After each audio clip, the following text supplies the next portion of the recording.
Hello my rising stars, welcome to my channel. Today I'm gonna tell you a short moral story named The Bird and the Tortoise.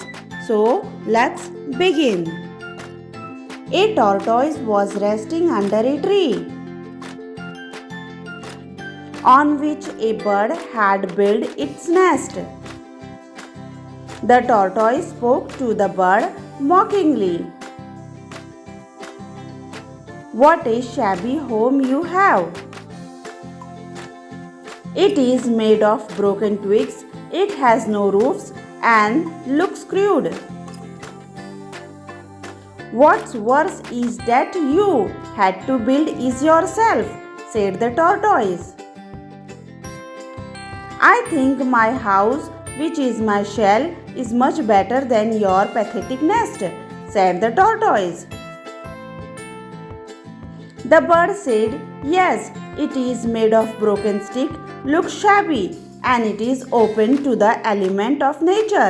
It is crude, but I built it, and I like it.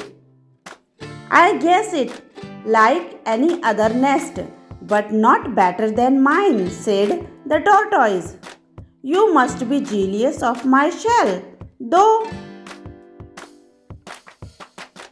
On the contrary, the bird replied, "My home has space for my family and friends. Your shell cannot accommodate anyone other than you. Maybe you have a better house, but I have a better home,"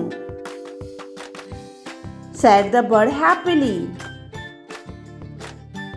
So the moral of the story is better a crowded hut than a lonely mansion. I hope you all are enjoy this story. Thanks for watching. Please like, share and subscribe. Bye bye.